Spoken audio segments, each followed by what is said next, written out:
Okay. All right, we're rolling. You can begin whenever. All right. Okay. I'm Dave Hayward. I'm the coordinator of Touching Up Our Roots Incorporated, Georgia's LGBTQ Story Project.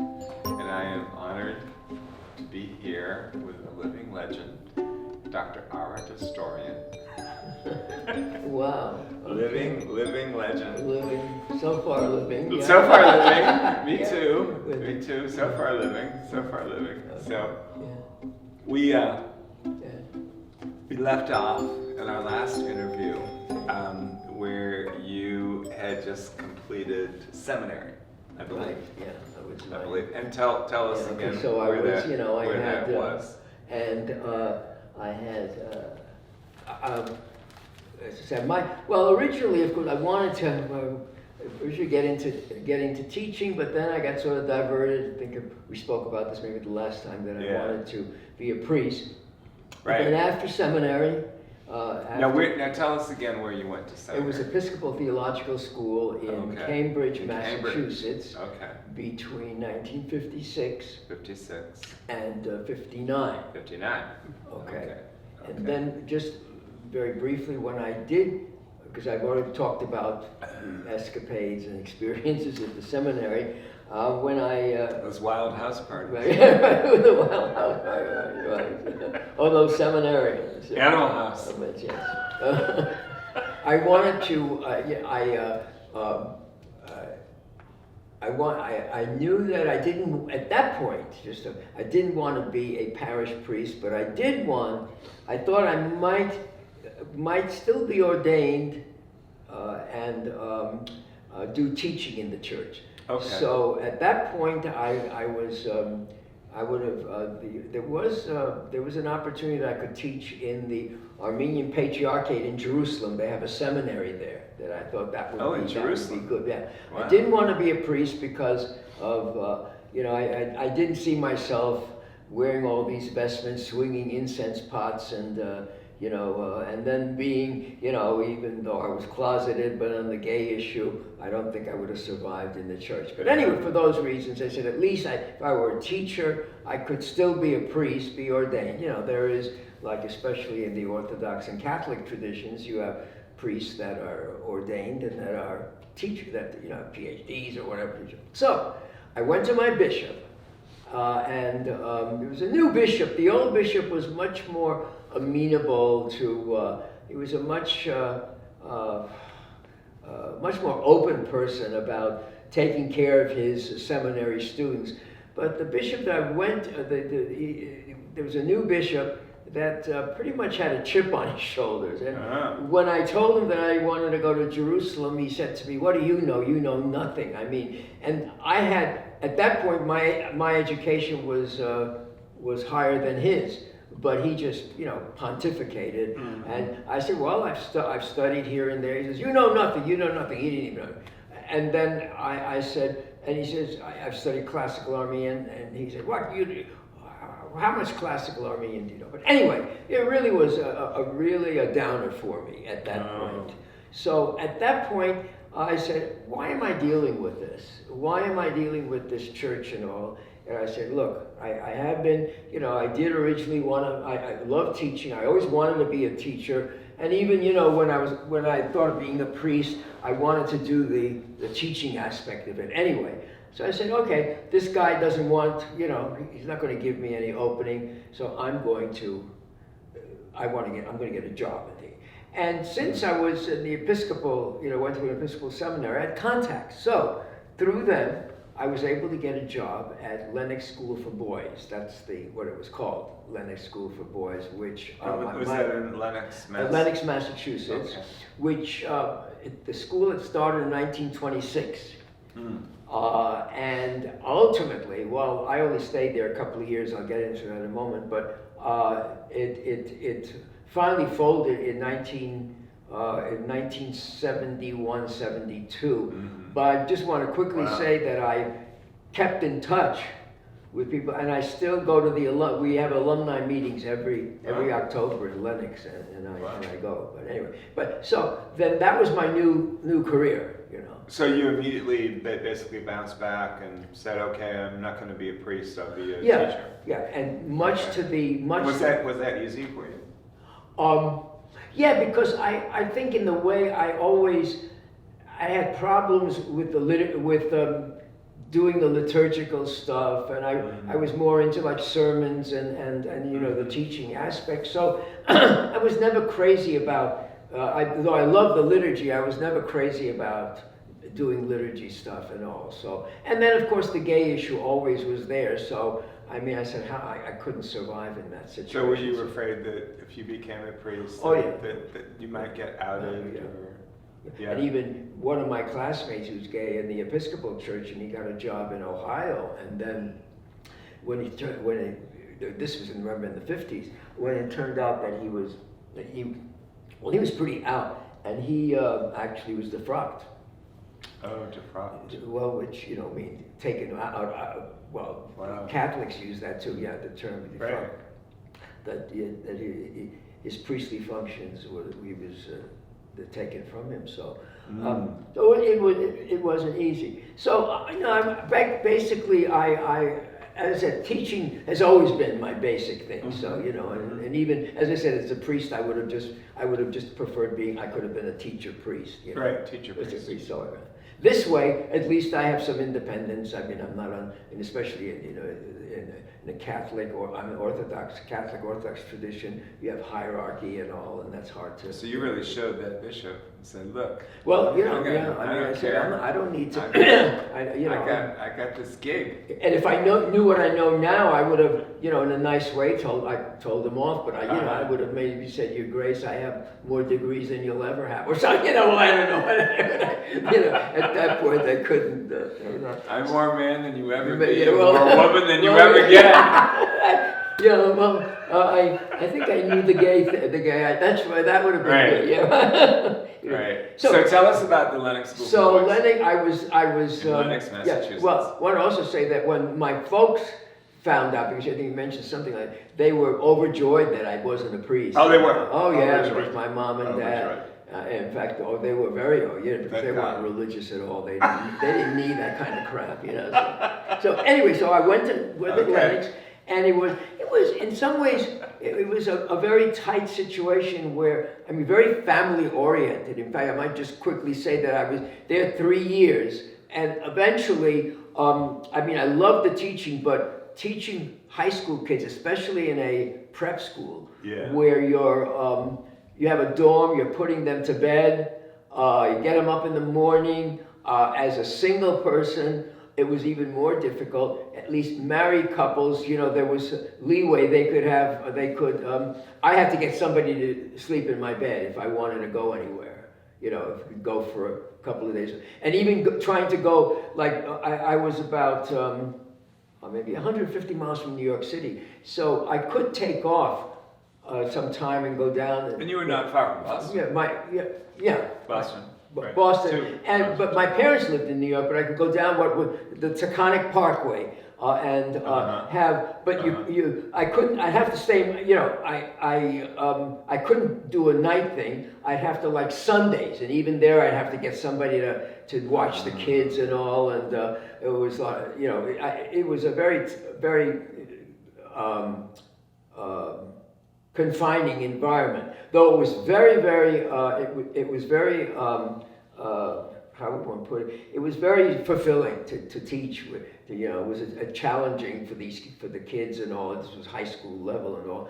So, but I could once every maybe a couple of months, I could take a Sunday off, and I'd go down to New York, have lunch with my folks, and then drive back in time to put the kids to bed at 9 o'clock or something. It was crazy, but so it was a lot of you had to get up early in the morning at 6 and all that. Oh, wow. But all in all, it was very fulfilling for me, and the sexual aspects of that were with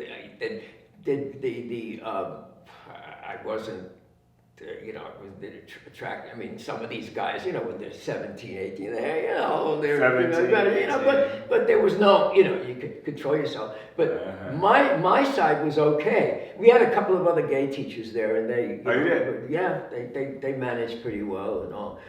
And did y'all kind of get together and talk to each other? Yeah, they were, but it was hard because there was one specific person that wasn't that out and even resented talking about it for some reason. And you know, it was important at those, you know, and then I think this is important to point out that, you know, when you're by yourself like that as a gay person, you know, if there's other gay professors, there was one specific, well, there was one guy that, in fact, we went to seminary together, David Elms. He died early, very young, and he was a class above me in seminary, and he was a priest, you know, and I remember opening up to him, and he was an interesting guy. He said, well, you know, Ara, I'm not gay, I'm not straight. I mean, he says, I don't have any feelings either way, which was interesting. You know, some people just don't. Asexual. Asexual. He says, asexual.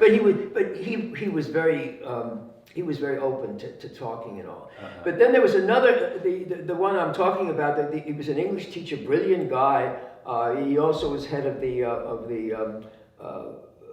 drama society, and he was the head of he was the advisor to the Pen and Scroll, which is the school newspaper.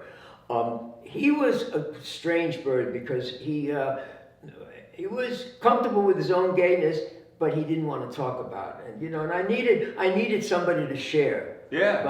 And he was the only one, other than who was willing to share, but he wasn't. Right. You know, he wasn't. You know, he could help me so much, but this guy could, but he just didn't. Just wouldn't do it. You know, and I think he said he had a very bad experience, that there was a student that was in love with him, and it was an older student. It was complicated.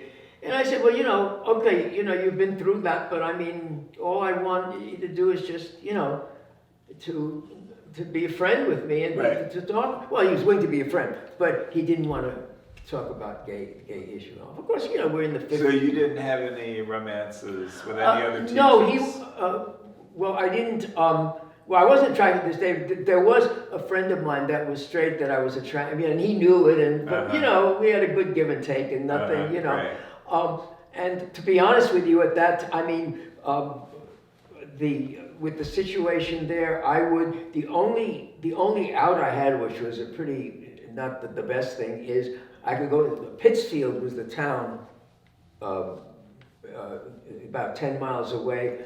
And I would go sometimes and I would walk the streets and things like that. But yeah, I might just add here that, you know, there was much more activity going on the banks of the Charles River in Cambridge when I was in seminary. Right. You could get sex here and there. But here I don't think I ever was able to pick up anybody. There was no one around. I mean, I'd go and, you know, I'd be walking the streets and all. In fact, you had to be good with the boys. Yeah, I couldn't, yeah. Plus, I mean, there was no, I mean, I didn't have to work hard.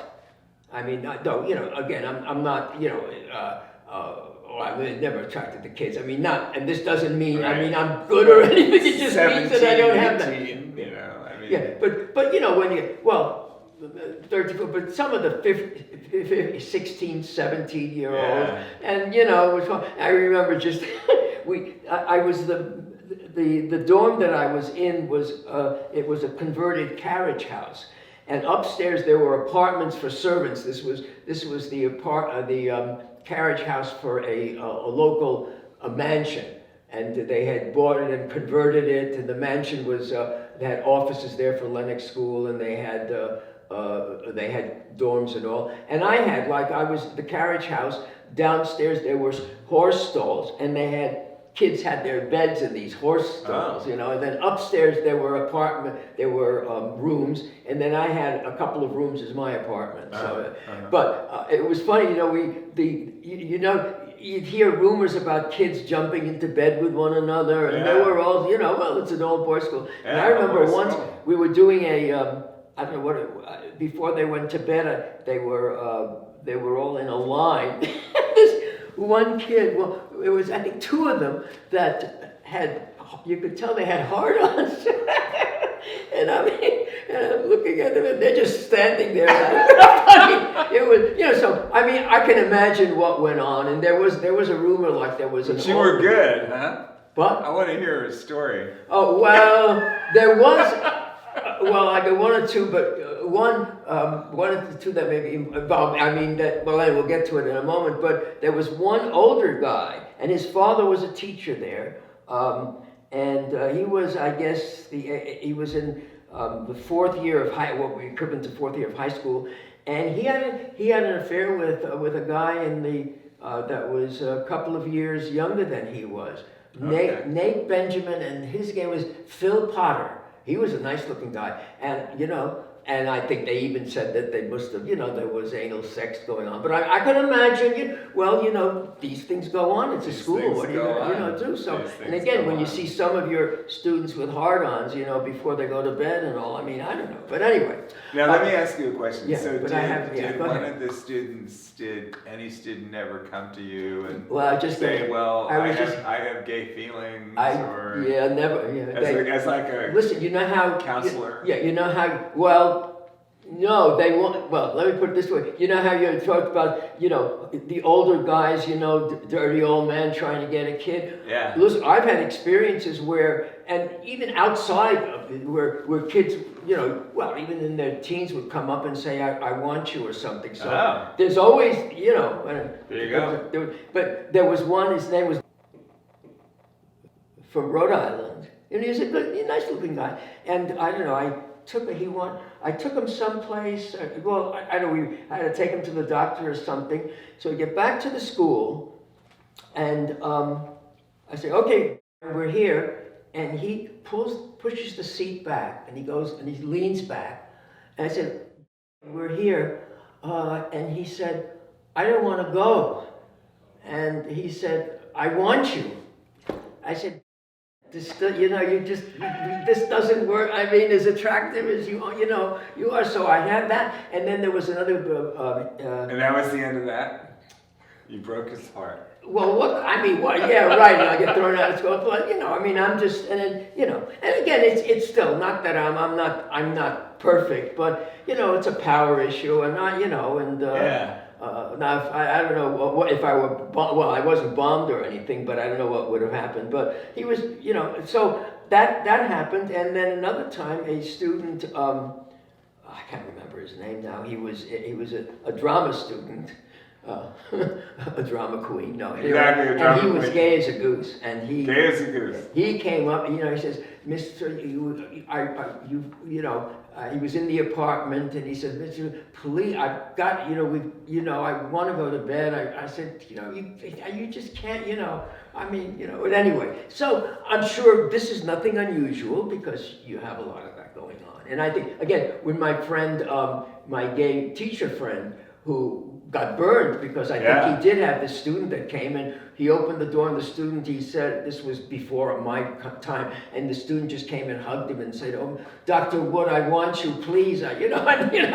Anyway, but now, looking back, so much of it, we thought in those days how this doesn't go on. If it happens to me, it's something unique. Forget it. You can imagine. It's all very closeted. It is, yeah. So Very so there were some students that did come on, and again. So no teacher and no student was out. There was no one was openly gay. No. Okay. Right. There was no. Was it ever talked about in class? Did you ever talk about being gay in class, or especially historically speaking? No. No. Okay. As I said, just going back to my seminary, there was more openness there about, I wrote that. I had an article written on homosexuality in the Christian church, Christian Gen. So I did so at least people did talk about it, and there seemed to be more of a openness. But you see, this is a school, and it's a very straight, with the kids and, in those days, what, you're a queer or something, that kind of stuff. Though that you never heard anybody calling anybody else a queer or something like that, no. And so, but there was, like with this Nat and Benjamin and this other guy, there was stuff and there were rumors, and again, I'm sure things went on in the dorms, so there was activity. You never caught two guys together?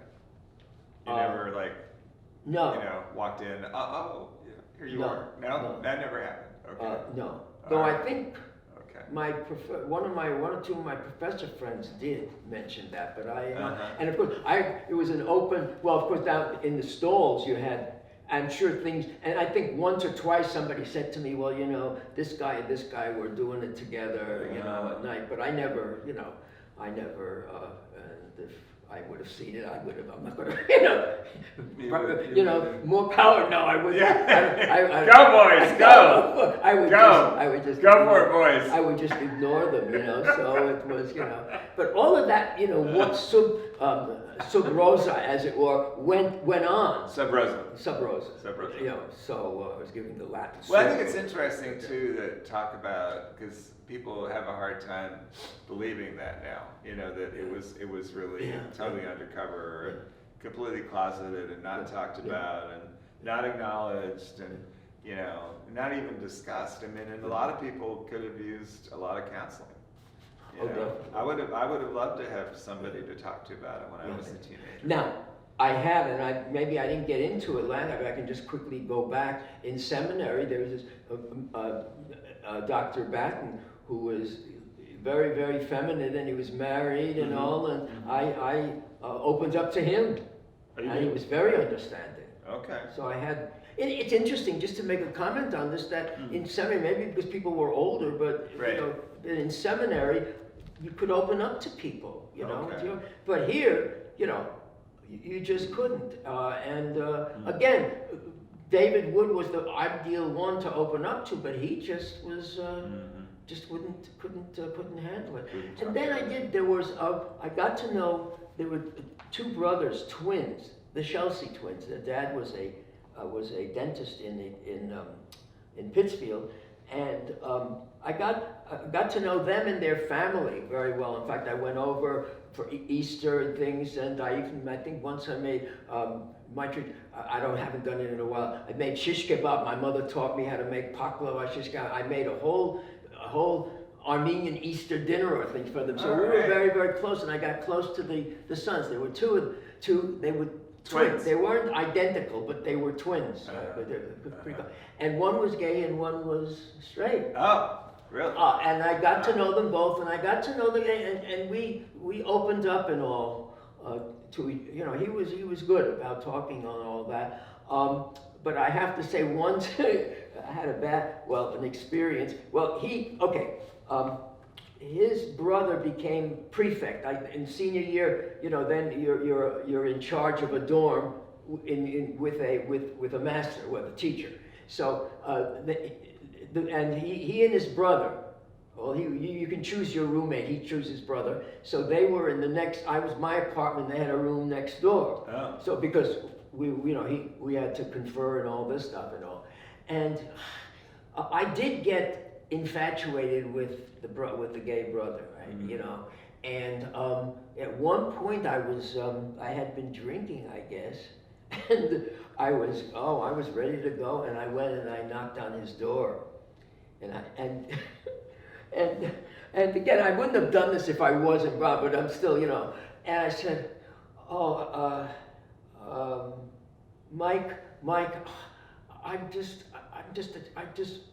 said, I don't know what I said, I'm just attracted, and he knew once he saw me, and he just, I went, and he shut the door in my face, and oh no. Yeah, well, I mean, it wouldn't have, I would have, listen, anything, getting into that situation there as a teacher, it's you're in a position. It's very difficult. I mean, you just get canned. So it's a very anyway. So you were there 3 years. I was there 3 years, and then finally I loved it. Except and for what did you teach there? History. Okay, well, remember, I have an MA in medieval history by Right, then. right. Of course, my BA, and then I had a seminar, the Master of Divinity. So, and I also I had majored in college in languages and history. So I had a lot of Latin. Oh, So okay. what they want, in fact, when they first hired me, what they wanted me for was the Latin. They needed somebody. Latin. So I taught Latin, and then with my seminary degree, I taught sacred studies. Okay. And then in history, I taught Asian history. Wow. So I taught, it's like when you're teaching in high school, it's like you're a man Yeah. of all trades, you do a lot of Yeah. things. So I taught all those, So all that. all those Latin, sacred studies. sacred studies and history. Ancient history. and Asian history, yeah. Asian. You know, Asian. So Asian. well, history. and so again, the only complaint, the only thing I would have is that it was pretty stressful in a way to have a dorm with kids because you had to wake them up. You had the table with them in the refectory, and even they had me doing sports. I didn't. They had me doing fencing. I was the assistant fencing coach to this guy, okay. and he taught me what to do and all. So there was a lot of things we had to do. Mhm. So it really was. It was lot of work. fulfilling, but it was a lot of work. And Yeah. 3 years of this, and then ultimately I just felt I love teaching, but I want to do college teaching. Okay. I want a little bit of flexibility. So this is about 1962, Okay, 1963. 1959 to 1962. Okay. Just 56 to 59 seminary, 62 to 60. Okay. I'm sorry, 59 to 62 And so then you went on to teach college. Yeah. Well, then of course to do that, in fact, it was very difficult because and I think I began to say this in the beginning, one of the things about Lenox, and I guess it's that way with prep schools, is you really become a part of the school, and it's like your mother. I mean, it was very difficult to leave. And I'll get to that in a moment. It was, even for 3 years being there, it was because it was like I was leaving my home. And it is like, it just didn't.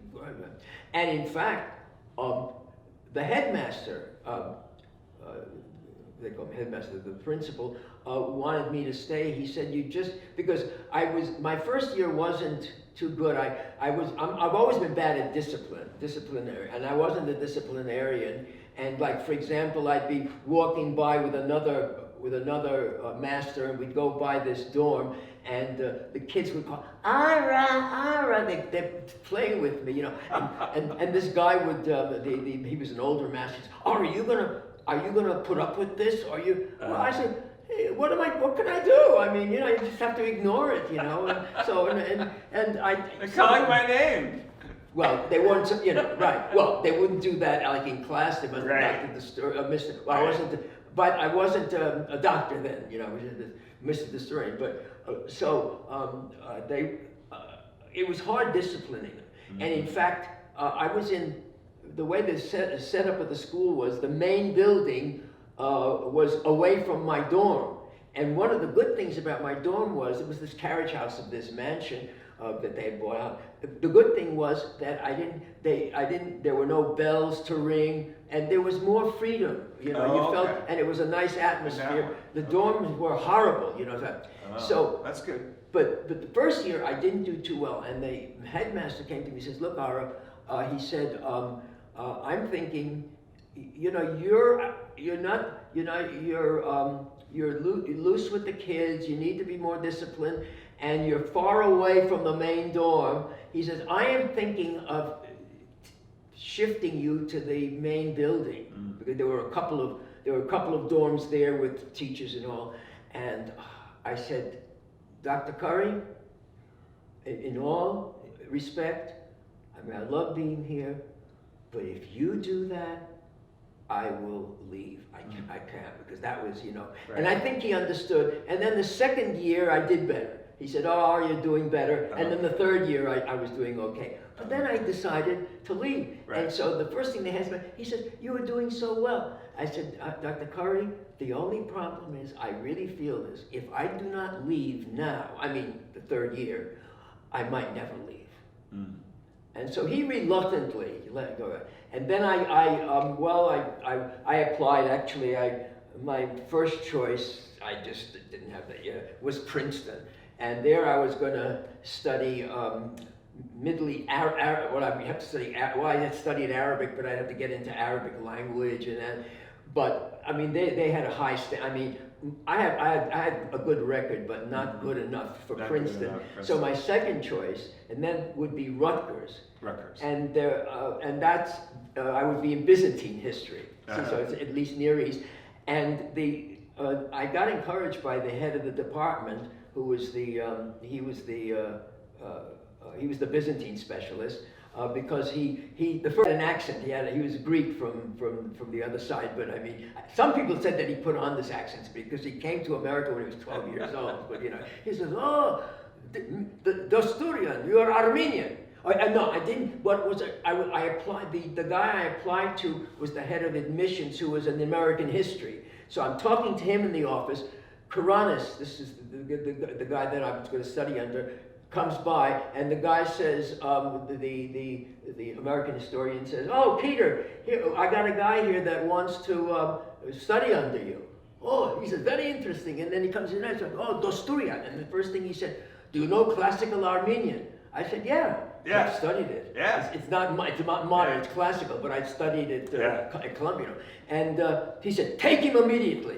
So we, and eventually, it really worked out because of him. I got my dissertation was to translate this Armenian historian who hadn't been translated from the Crusades, and then it got published. So you never know how these things work out. But anyway, so then I went to Rutgers, But I and where's that in New Jersey? It's in New Brunswick, New Jersey. Brunswick, it's New about Jersey. maybe 40 miles from New York City or so. Right. But psychologically, I freaked out. Yeah. Because I couldn't study the first week or two because I just missed Lenox. And it got I had a crisis, a psychological. Well, it wasn't pretty much. I went to the psychology person there, and they said, "No, you don't have. You're not doing well, but don't have a psychological breakdown and all." Yeah. But what I did was, in those first couple of weeks, I went to Karanis and I said, "Listen, I can't take this," and I said, I'm going to try to go back and get my job back. I mean, this is the. But I was so desperate, and Karanis says, "Well, I don't. I can't."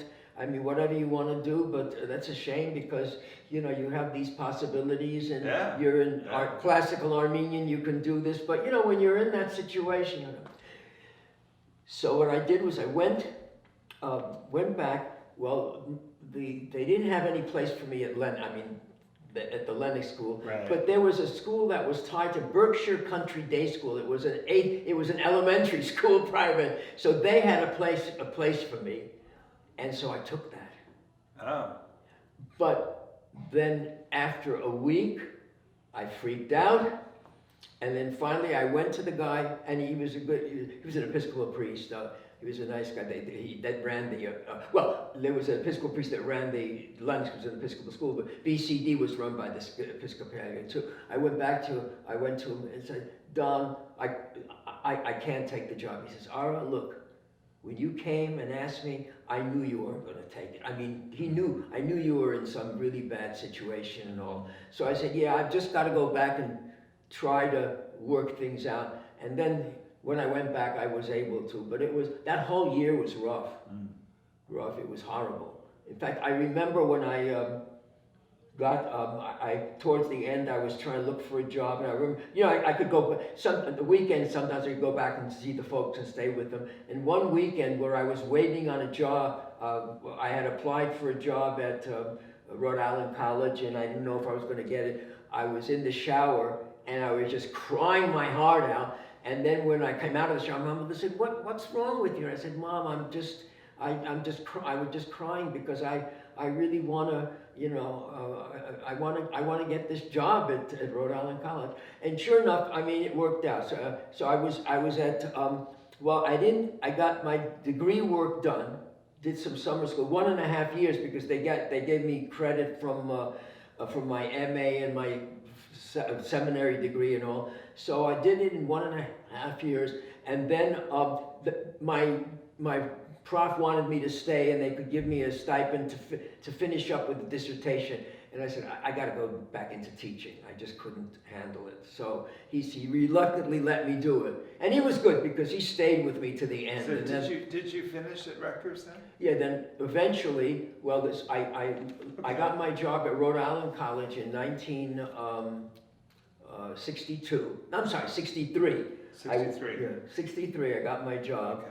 And then I got the degree in actually 72. It took a while. Oh, Yeah, that was, 72.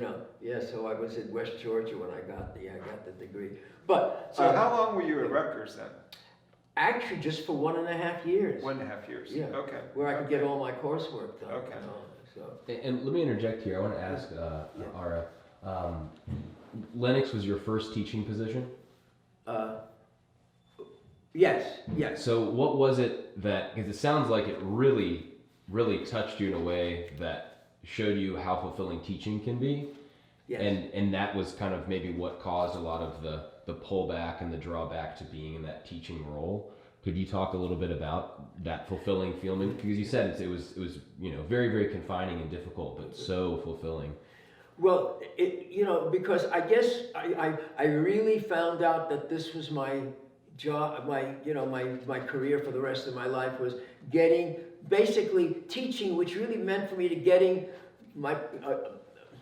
getting students to think on their own, and to and I was at a religious school, so I brought into Christianity, and just being able to mold young minds. I mean, really, that's, even though it was rough because it wasn't like a regular high school where you can go home and all. You were there all the time, so that's basically, it just, and just this, I want to just say this because it stuck with me to the very day, just getting excited about knowledge and getting across, trying to get your point across to people and get them to think and all. And I'm not a big literature person. I mean, I've had limited stuff with literature and all, but just thinking of the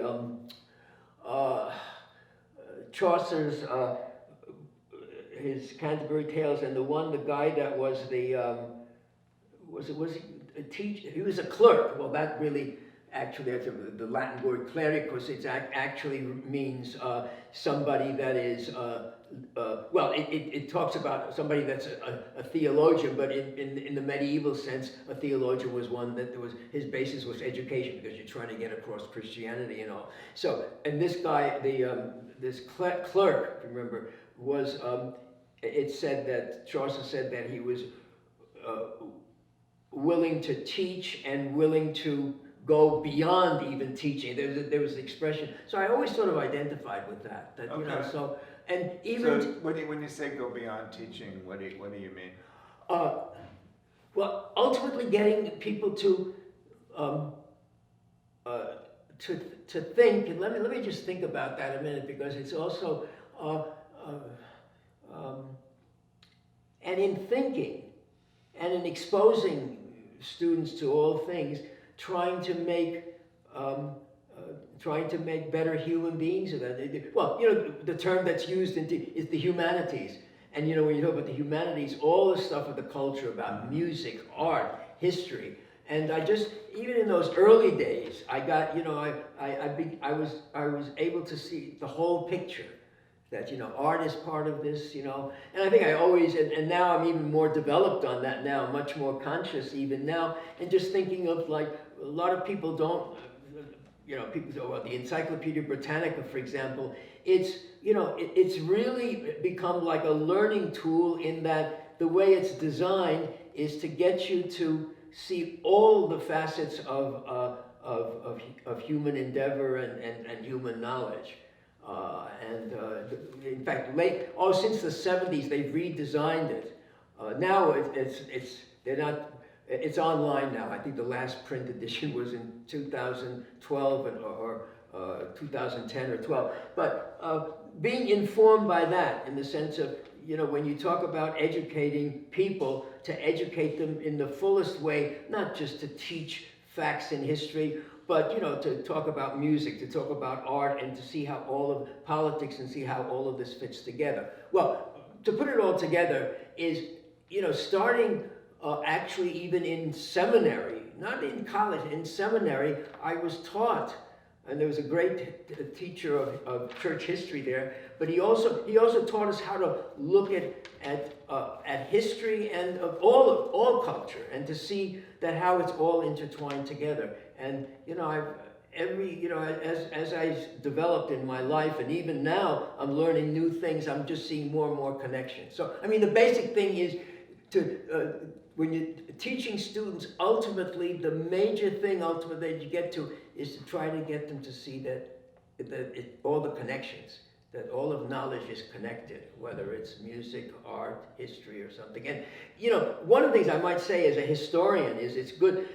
One of the things historians are taught is to really look at it as the history of everything. So, and I always use the Encyclopedia Britannica for this. For example, if you look up an article on sports, it starts off the history of sports, biology, the history of biology. So when I'm very fortunate to be a historian, that it really takes all of the knowledge, that of the world, that's all together. So really, that's what I would get my students to do. And I'm getting all excited now is I really miss that now. I don't have the opportunity. If I have the opportunity to talk to people, I might bring it up, but it's hard.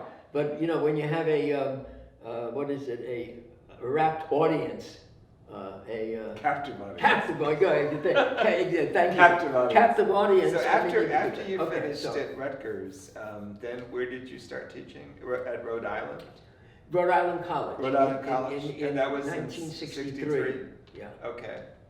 And what did you teach there? Okay, there I taught the general history courses, but my field, one of my favorite fields always has been, and for my PhD exam I had that also, Reformation. So I taught Reformation, and then I taught Islamic civilization. Oh, okay. And then the general courses, in humanities. And one of the things, with your connection, one of the things that we were doing in those days was the schools were now teaching, instead of having a course in world history, European history, world history, we developed a course, and I helped do that with other colleagues, and it was very satisfying. It was civilization, rather than teaching it was 4 semesters, so 2 years of civilization, and the first would be the ancient times, then the second medieval, the third would be early modern, the fourth would be later modern. And the thing was, again, connected with what you were asking, that it was actually a humanities course, because what you were teaching, there was an English teacher and a history, and we'd collaborate on, and then we'd have major lectures, and then we'd have sessions with the students individually, discussion sections, and he would do the literature, and I would do the history, and we would share the philosophy, and we would have them read original texts. And I learned a lot. I never was much into literature, but I had to read things like Magic Mountain of Thomas Mann, or Chaucer's Canterbury Tales, and things like that. So and again, in connection with what I was saying before, it further enlightened me on the unity of knowledge and how it all hangs together. And so now this was co-ed, right? Yes, it was. Women and men, and a college, and so they were an older group of people. Yes. Yeah. And then at Lenox, okay. Well, it was college, right? Rhode Island College. And I've always wanted to do that. Where is Rhode Island College? It's in it's in Providence. Providence. Okay. Yeah. Okay. It's a very small estate. So when you were there, did any students come out to you? I mean, was yes. that? Well, in my coming out, let's not name names with students. Oh no. Okay. Yeah. No. I don't even. Yeah. That's right. Well, I just so generally Okay. Sure. Oh yeah. I should have. That's okay. Sorry, I did it for Lenox School. We can all right. Well, change that. Yeah. But you can did always you have any any young men who said, you know, I want to talk to you, I think I'm gay, or Yes. something Oh, yeah. like that? And there was, Okay. and that was a period where I was beginning to come out, because that was, you know, the 60s, Okay. and gay lib was beginning to, you know, Right. there was, 63, 64, Yeah. 65. yeah, there were, you know, Yeah. those days, and it was all, and you know, I got to know some people, and you know, I got close to. I mean, you know, it's college. It's much It's a little more. more accepted. There was more college level, accepted, and 20, so you know, 21. but you know, you still have to be careful about Age of consent. Age of consent, yeah, but you have to be. You don't want to do a power Oh, thing yeah, and all you're, that. you're but, a teacher. but anyway, you're a so, student, but so. and then I had even friends that were gay that, you know, we could share stuff and things like that, and there were a couple of profs, but none of us were really open. But for Okay. me, I was beginning to, even up to that time, even I wasn't. I maybe should have mentioned this before, but it was hard for me to accept my gayness. But and in fact, when I was at Rhode Island College, I actually went to a psychologist Oh, you did? because I was really troubled about it. And Ah. really, the guy was really good. He talked to me. He sort of said, he didn't openly say it, but he said, listen, your problem isn't your gayness. Because I was having some, with my mom was sort of, well, in a way domineering, and, or, well, she was, maybe not domineering, but she was very demanding. And she'd say things like when I was growing up, oh, you don't really love me, and you know, that's the worst thing you can say, You and don't all really that. love me. You know, this all came out with the God. doctor, and the doctor then, you know, the psychologist said, well, you know, you're, listen, you love your mother, you know. But you know, the interesting thing about all this is that going to the psychologist for the gay reason, it came out to be completely different. That I had other issues. And Oh, okay. and not that they were I mean, with my, you know, Right. because I didn't think my mother that I didn't think that I loved my mother and all that, you know, because my mother was strict and all. And then I found out that, you know, that I did love my mother, and then you see, it helped me with the gay issue. I was able to. So by the time, in other words, by the time I got to into Rhode Island College, I had pretty much accepted my gayness, you know. Now, I still might not have been that Were open. you going out on the weekends, or did you go out to bars with friends? Oh yeah, we would. Yeah, like I knew that started with the Providence bar scene. Yeah, Okay. going out. So tell us a little bit about that. So it was gay bars in Providence? Yeah, but I didn't. That wasn't a big part of my gay life. Okay. Because it was very,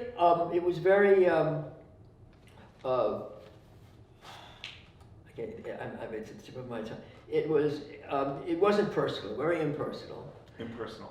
And plus, I don't smoke, and it drove me up a wall. I mean, especially on Smoke allergy alarms. times, it was terrible. You know. So, but I don't really have a big, I never, even when I was, you know, in Atlanta, I never had a big gay. I think I mentioned that. What I'm jumping ahead here is that the Rathskeller was one of my favorite because it was laid back and it had women too, and it wasn't this frenetic smoking scenes of these frenetic gays running around, you know, wanting to poon people, and you know, anyway, you know, not that I didn't want to have sex, but the thing was that we would, you know, but so. But anyway, but Rhode Island College was really more of the accepting thing, and then there was some. So that was the easy way for you to come out. Yes. Yeah. Yeah. Okay. Yeah. And then you actually, it sounds to me like you actually had a group of friends and people that you could go out with, and other men to talk about being gay with. Yeah, and then once in a while you'd have, you know, maybe go to bed or something like, you know, and to do. So did you ever have like a romance or anything, or was it just casual? Well, I never settled down, you know, not never that, but I settled would have down. liked, look at me now, I mean, you know, so, and I did, well, So that's you fine. didn't have a significant other then? Huh? No. Yeah. Yeah. Okay. In seminary, I did. I think I fell in love with this Don't one. name names. Don't name I names. fell in love with this one guy, but Okay. but he was dating a girl. But you know, Oh. whatever. But you know, so and then at Rhode Island College, no, we got together with people. There were parties at my place, and things, and sometimes there'd be some looseness going on here and there. But we had some of that, but it wasn't, but. One thing I wanted to talk about, and people have asked me about also, there was so much ferment going on in the 60s. And the civil rights movement and women's rights movement, basically, of course, civil rights movement has been going on, for decades. But women's rights really coming to the fore in 1963, Betty Friedan, feminine mystique, and stuff like that. And then, of course, there was the huge anti-Vietnam War movement, which basically was about 65, I think, after Johnson was elected, and then the huge, Vietnam War protest movement. Did you? I know that I knew Dr. Frank Kameny in Washington, D.C., Mattachine Society. Yes. So were you familiar with like the Mattachine Society, Daughters of Bilitis? Did you know about their existence? Yeah. Okay. But I didn't. I think I got to that point when I got to Atlanta in 1969. Yeah, I didn't. Okay. I had heard things, but. You weren't any direct involvement or contact? No, but keep in mind that direct involvement starts in Atlanta because of Gay Lib. Starts in Atlanta, right. Gay Lib, and then also the Episcopal group Integrity. Now I didn't have any, there was no connections. Okay. When I was in. Did you think yourself at the time we're talking about basically mid-60s? Did you think that there needed to be a movement for gay people? Yeah, because you see, I was brought up just quickly. My dad voted communist in New York. Right. And they were both, and my mom was very pro-socialist, and my dad, my dad taught me never cross a picket line. Right. So I had a radical. I wasn't what is known as a red diaper baby. I don't know if you know that there's red diaper baby, right?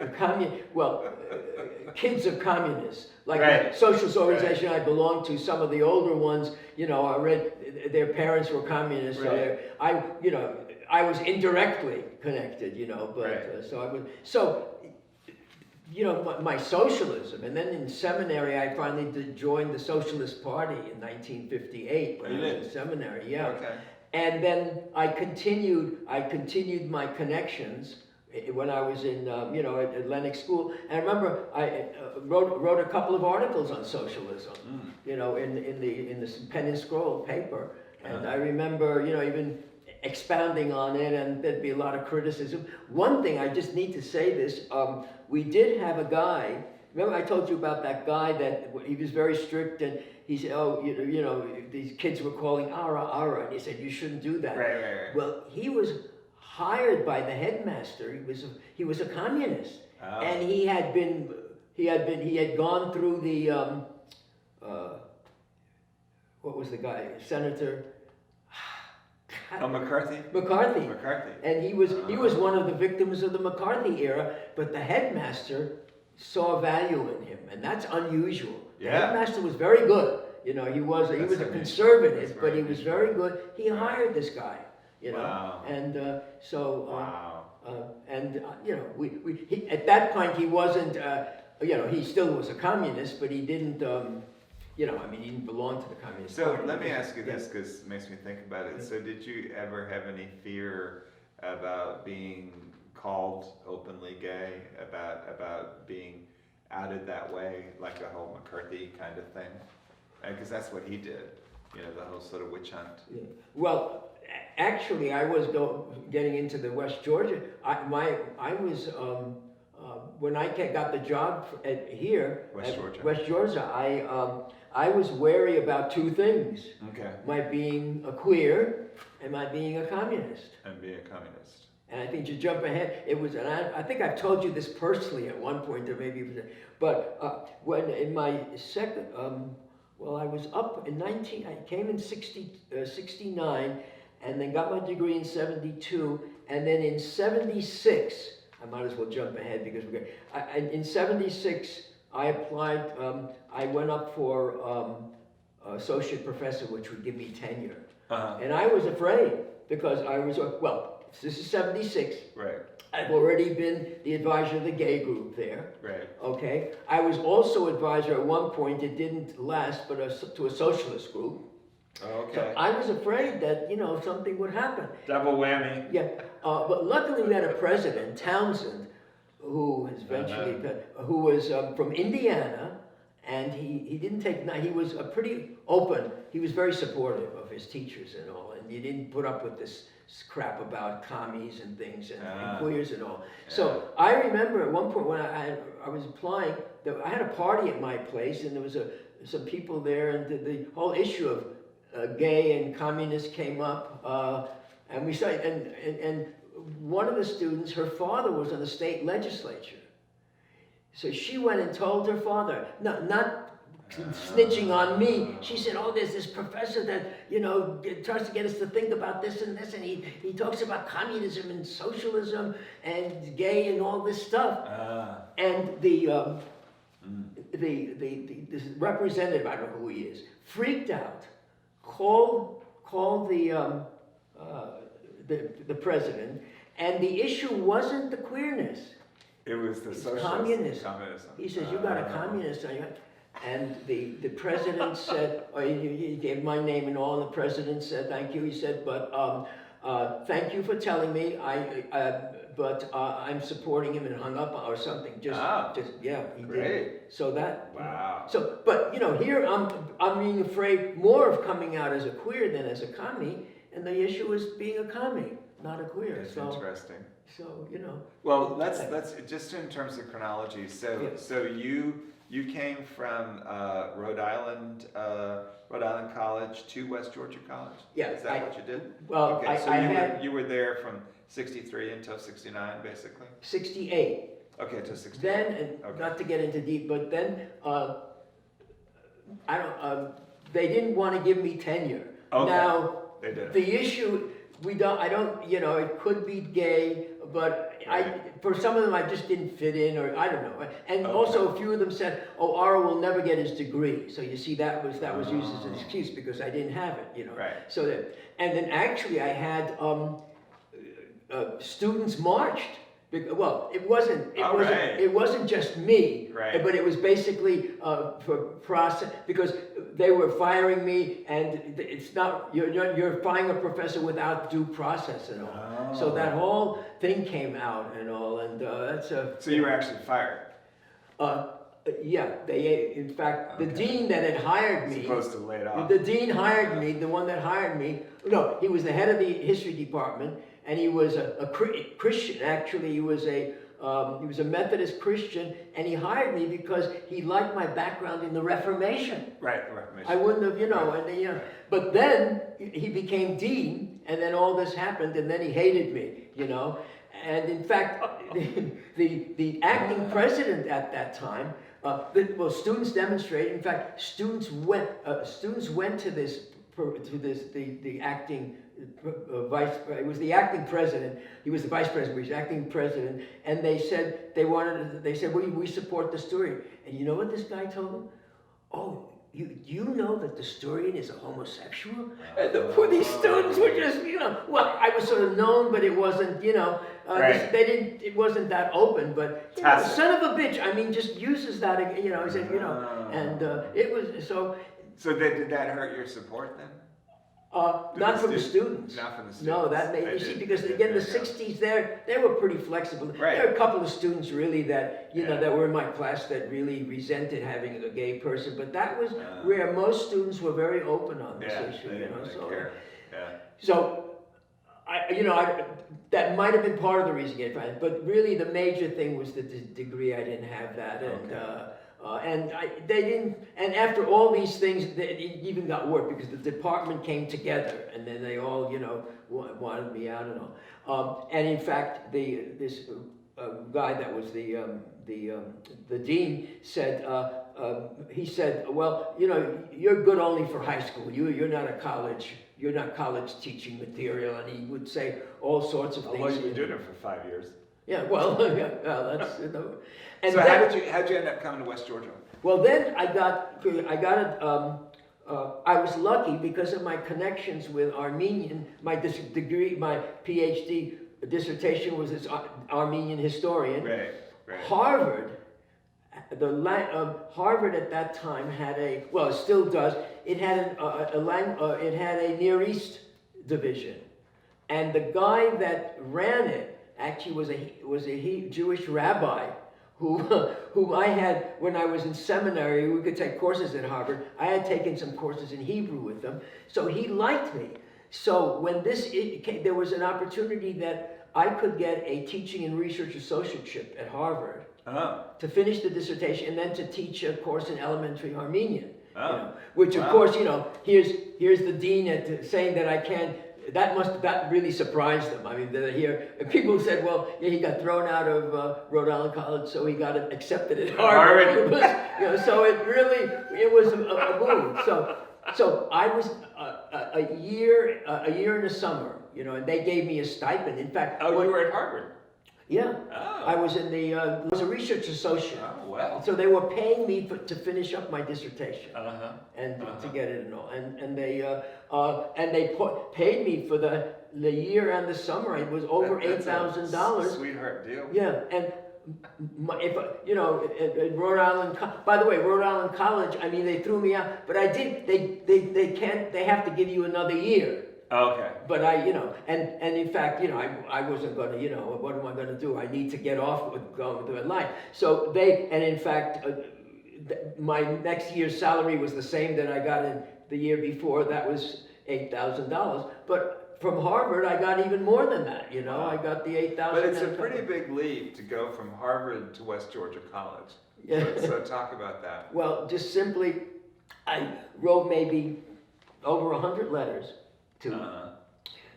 Mostly in colleges in New England, because I wanted to go back to. That's where I wanted to go. Right. So, and that my house and all that. So my life. Yeah.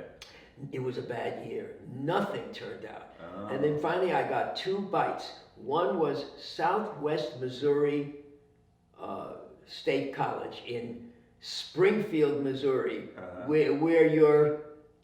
And I'm a big city person, so 200 miles from St. Louis, one hand, and then 200 miles from Tulsa or something, and it was and then and the guy that I was talking to wasn't that enthusiastic. He was at first, then he wasn't, and then I got some, I don't know, I can't explain it, but I got some sort of gay innuendos from him. I don't know if he was probing. I don't know. It's very, very, very. But so that didn't turn out. But I also had another bite from West Georgia College. Okay, in Carrollton. Carrollton, yeah, where they were interested in my background in medieval history. They wanted a medieval. And West Georgia's always been pretty progressive, right? Yeah. More so than I even thought when I got the job. It was surprising, and this was in the 60s, even on racial issues and all that. It was, Because I know that they had one of the first chairs in parapsychology. Was that West Georgia? Very good, holistic, whatever you want to call it. Yes, right. So they were Dr. William Rowe, I think. It was actually, I knew him. Well, the head of the department was... Ahrens, Mike Ahrens. Mike Ahrens, good, you good. Right. All right, Right, I did have some contact with some of those folks, and I remember that it was pretty amazing to me that they were so progressive at a place like West Georgia, but to actually have a chair in parapsychology and Dr. Roll, and then Mike Ahrens was. Was he there when you started? Oh yeah, I think we started together. You started together. Yeah, and then he was So let's talk good about friends. him. Let's talk about him for those. So what exactly was his position there, Mike Ahrens? Oh, because I know he was there for a long time. Well, he was the chairman of the department for a number of years. Of what department? Of the psychology department. Oh, psychology department. Yeah. Right. Okay.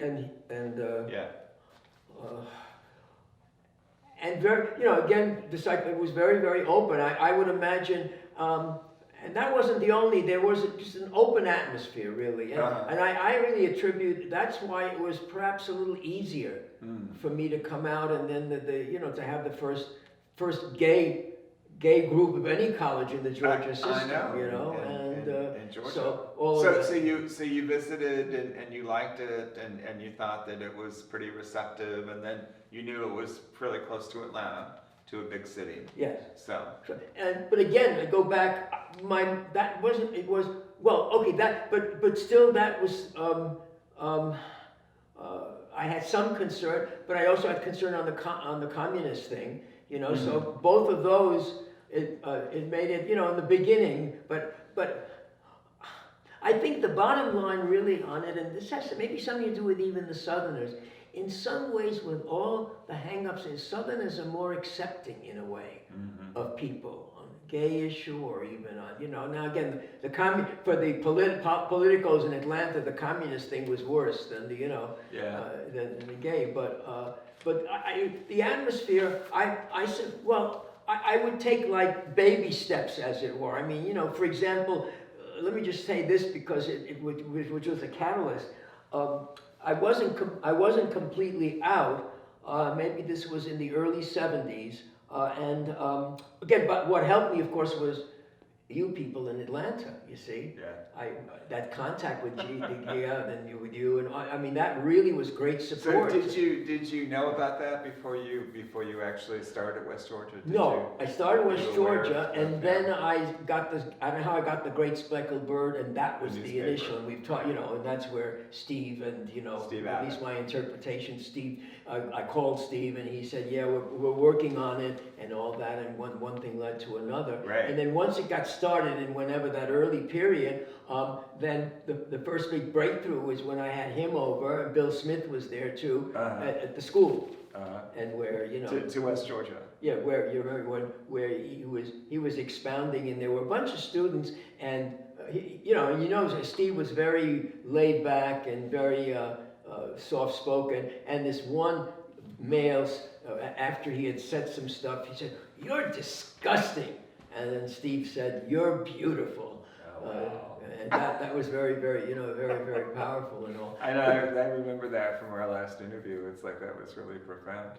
So you got to West Georgia, and you didn't really talk very much when you were getting a job about being communist or being gay. Well, I was open on socialism and wrote some articles. We had an alternate paper, and I would write for that. And there were some gender issues that I wrote about, and then a lot of things happened. And then I think at one point I did have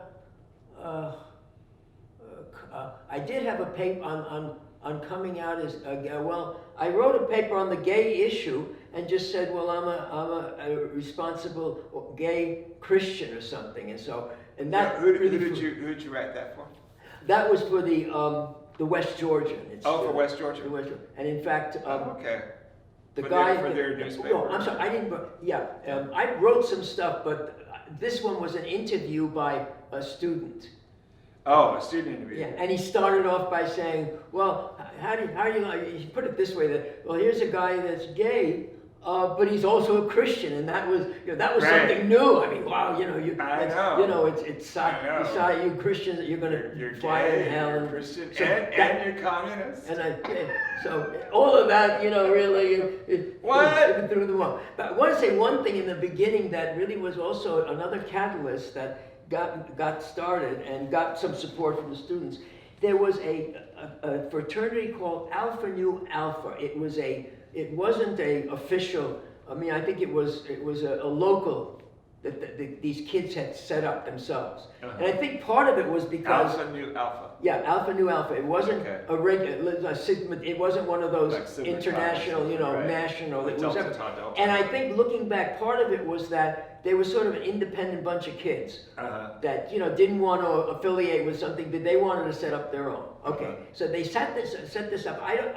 It was around close to the time when we got our gay group. It was before this was one of the catalysts for the gay group that made it easier. Again, it was probably 71, 72 or so. Maybe probably more, like 72. And they were looking for an advisor. So there were two advisors that they had been interviewing, myself and another guy, I don't know his name, but an advisor to Alpha Nu Alpha? What's that? An advisor to the fraternity. For the fraternity, yeah. And I guess they were looking for somebody, Okay. I don't know, dynamic, and I guess this other guy, I didn't know him that well, this Right. teacher, but both of us were the ones that were compete or whatever. So they chose me. Oh. Now, there's rumors already about the gay issue. It's not, And also about the communist issue, right? yes, yeah. Right. So, Well, good that McCarthy didn't get a hold of you. no, well, this was post This McCarthy. after Joseph McCarthy. Justin McCarthy. He's red and he's queer. and right, he's a Christian. Card carrying homo. All that, Card carrying commie homo. Commie Christian homo and Commie anything Christian homo. homo. So I was the advisor, and so I had parties at my house with Okay. them. This is In all fact, male, right? we even had All sleepovers. male fraternity? Yeah, Okay. and we had sleepovers. I mean, At your house? anything. Yeah. Oh baby, oh baby, oh baby. But I have to. I have to. Nothing really, there was nothing happened. But I will give you. He was a student There leader. were no names. There were no No, names. he was a Okay, student great. leader, and he Okay. was very sweet, very sweet. Uh-huh. We forgot. And people were sleeping all over the place. Uh-huh. And there were a couple of beds, and he and I mean, nothing, we were in the same bed. Because there was no room at the end. No, so I mean, no more room. But yeah, I'm sort of excited. So I'm you're- not gonna- you're in you know, bed we're with in a our underwear. student I'm not gonna do. I mean, as much as I want to do something. I just. There he is. So, and at one point he said, all right, we were talking, and we didn't fall asleep right away. He says, and one thing he said, oh, Ara, Ara, I wish you were a woman. Oh. Well, fucking when you say that, I mean, Hello. and he was I know. right. But then I said, I'm not going, You were good. You were a good boy. I'm well, so but disappointed. it's I'm a so huge. disappointed. I mean, I've done bad things when I've been zunked, and I said, but I mean, it wouldn't be. There he is. But I think he would have, Right. But anyway, Right. and we developed not just with the whole fraternity. We developed a really close relationship. Eventually, what happened to them? They disbanded. I don't know. I don't remember the details. It was after a year or two. But anyway, Okay. but here I'm the advisor to it. Right. Then the gay issue comes up. And we're still, because this is the same time we're starting the gay group, and I'm meeting people and to get things organized.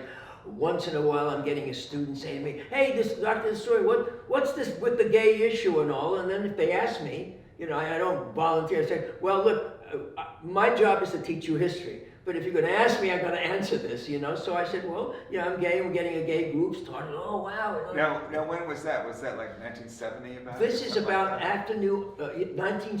I think it was because I think we incorporated around 1972. Okay.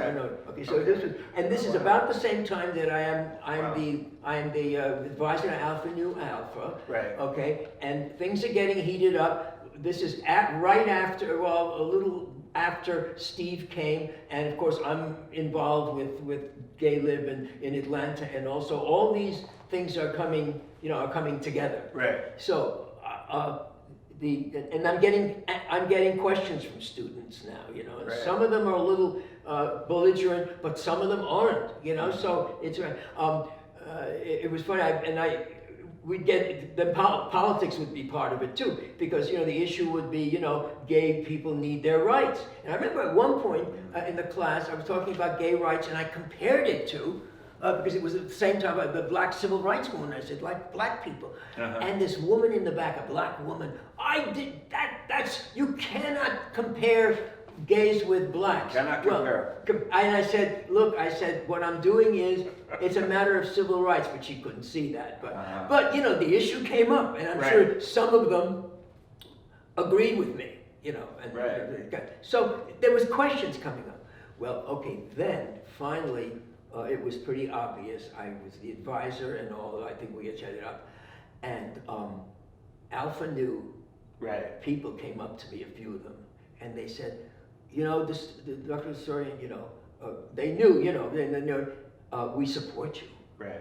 I mean, they were very loving, and I can imagine. I mean, I think when they even picked me, they knew I had, that must have had this. People were talking about you, and there again, the word was out. They were a non-conformist group Right. anyway, Right. Anyway. And Yeah. so Yeah. so it didn't affect, we were very good. And then I remember even like sometimes I'd stay in their dorm. They had their house, and we'd have parties and things and all. So I was really integrated into them. I mean, there wasn't anything else though.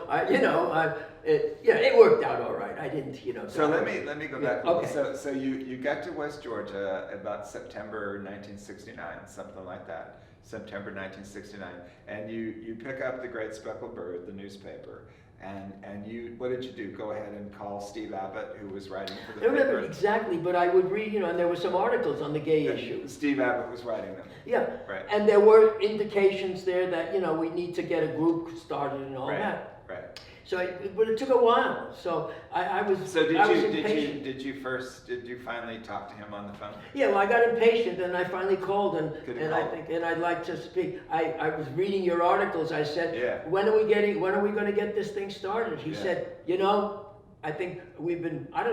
He gave me some stuff that I don't remember. He said we're not ready or not. He says, look, I've been meaning to do this, but I think he said I've been doing other stuff, so Okay.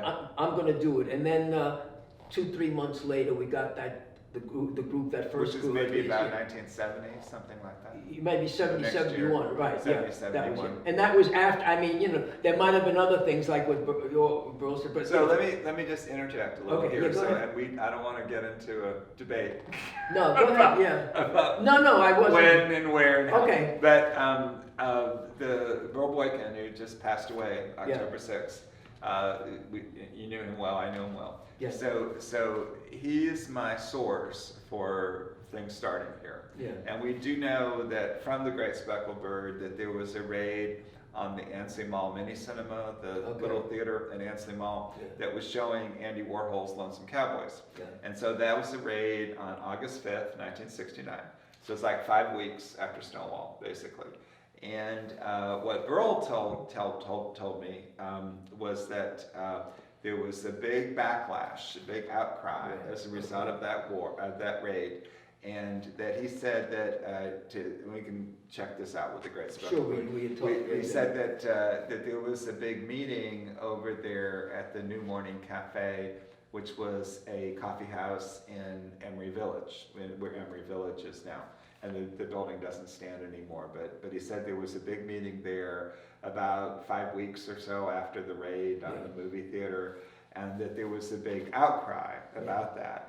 And one of the things that we do want to talk about is, as a result of the Stonewall riot, they started these organizations. All these different organizations began as kind of following the riot and the rebellion, and then it was kind of like an idea it was time had come. Right. In terms of, Right. it's interesting to me when we talk about the 60s and so much going on with the civil rights movement and Dr. King, and then the women's movement, Sure. Gloria Steinem, Betty Yeah. Friedan, all those different people, and then also the anti-war movement, where I was George Washington University from 67 to 71, and it was like everybody suddenly became a radical. Everybody was protesting the war, and I remember when Dr. Spock came out and very much against it. It was like, wow. So there was all this ferment and everything. The thing that is interesting to me is that while that was happening,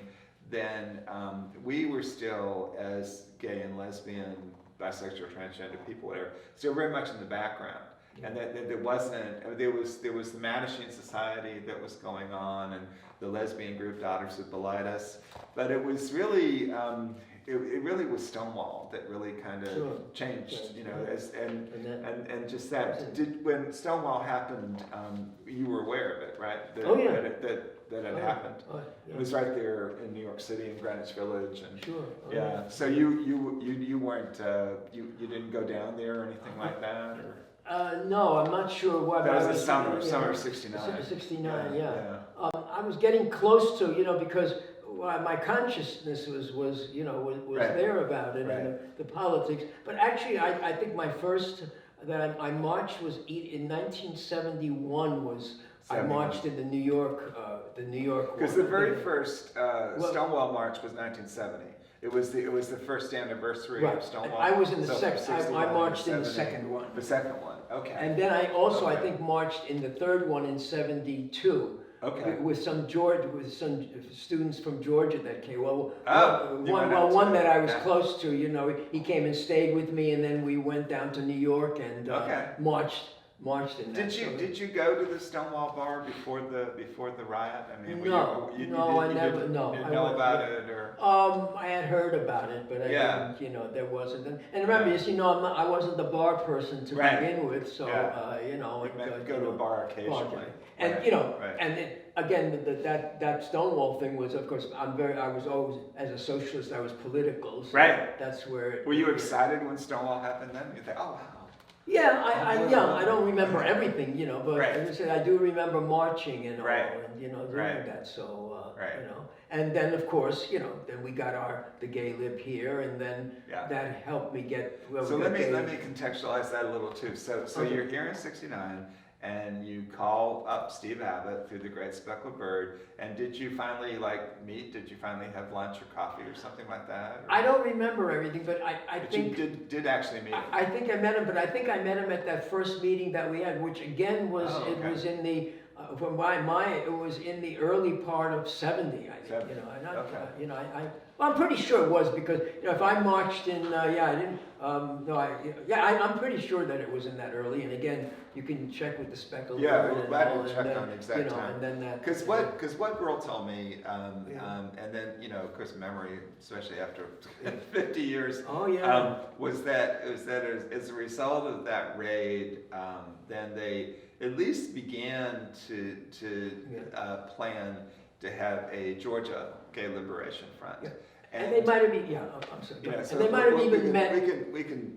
They might have even met informally, Yeah. but He when. said there was a big protest meeting after the raid on Yeah, the movie But, theater.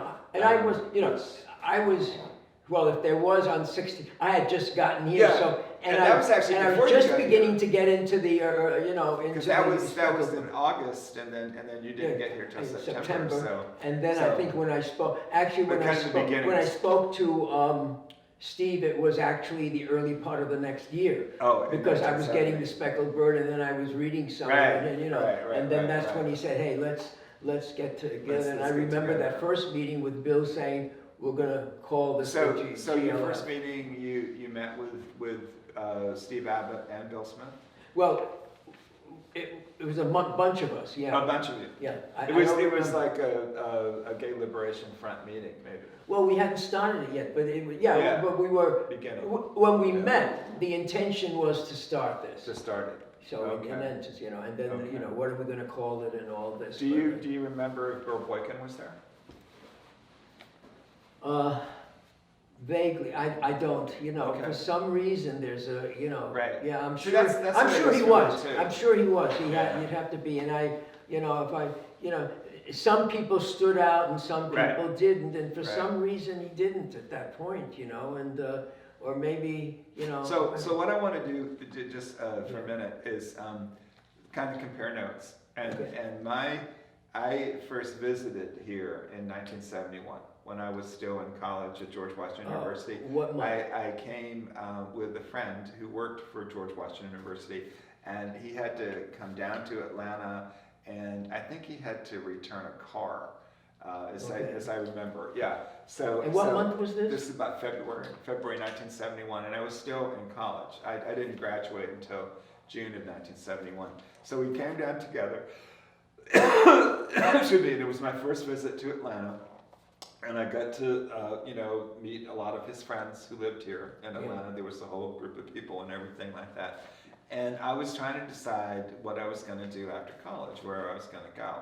And sort of process of elimination, I decided, well, I could try Atlanta. I could see how that is. I'd been in Washington for 4 years and stuff like that. So what I remember is that I did actually move here and it was October of '71. And I remember reading in the Great Speckled Bird about the Georgia Gay Liberation Front. And I went to my first meeting. It was at the Sojourner Truth bookstore, which was Okay. right off of the Strip, All right, yeah. Peachtree and 11th Street. All right, It's a yeah. little tiny little bookstore. It's long gone. Yeah. And I remember that I walked in there, and Bill Smith, one of the founders of the Georgia Gay Liberation Front, was leading the meeting. And in the middle, and I got there a little late, and for some reason, there were two guys sitting in the middle of the floor. And we were a circle, in a circle of chairs, and there were these two guys sitting in the middle of the circle. And one was Severin, otherwise known as Paul Dolan. And another guy, this guy, Michael, blonde guy, who was like a puppeteer, I believe. But for some reason, they were sitting was he? on the floor, a puppeteer. Puppeteer. They were sitting on the floor back to back. And the thing that amazed me, because I've been involved with the DC Gay Liberation Front when I was in Washington and helped kind of start that. It was like January about 1970, something like that. And I remember Bill Smith was there, and as I recall, I'm probably wrong, but I remembered he was wearing this sort of charcoal gray three-piece suit, as I recall. With a vest, With the whole thing. And he was chairing the meeting. Yeah. And to my ear, he had a really strong Southern accent. We did. And I thought, okay, this is totally different.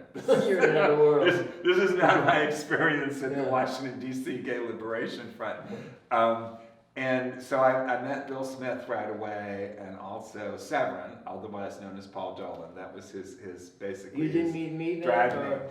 name. You weren't at that meeting, I know. Okay. I know you I weren't might, at yeah. that particular meeting. Okay. And then I also met somebody who was really important, Shelby Cullum. Oh, yeah. And as I recall, he came from a really long, It was well-to-do family. Good Atlanta reputation, family, yeah, well-known yeah, Atlanta yeah, family, goes back generations.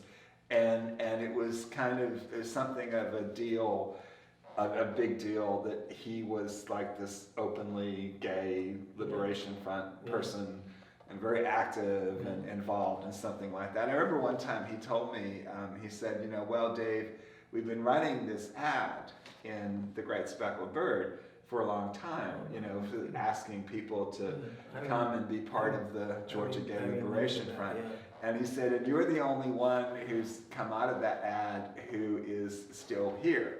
I mean, who's come and actually participated. And he said, and you're a very valuable member. He said, we appreciate that you're a hard worker and committed and all that kind of Shelby thing. said all But that. Shelby said That's that. nice, But he said, but we haven't really gotten any other members out of that, So he said, so is it worth our while to have something in the Great Speckled Bird about it?